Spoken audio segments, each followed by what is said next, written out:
This little guy fell from the nest because of the wind. He's alive. We give him some food, but we make a mess on his face, so my goodness. And this little one is still moving, but we don't know.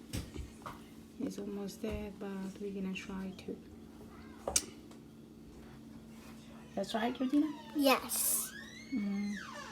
That's because of the wind. We might have to see what happens to the birdies, and I hope they grow up. Okay.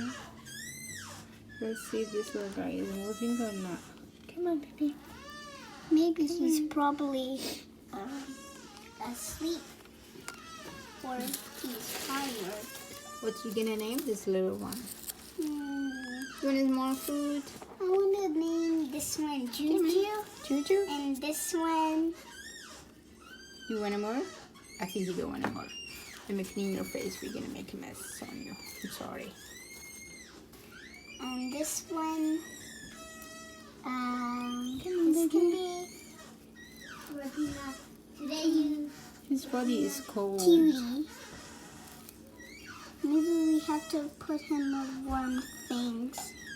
Do you think? Yes.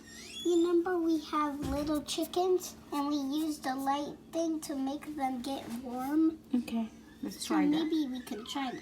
And Miss Cox said that you first have to get some stuff. No. Okay, let me see. He needs stuff.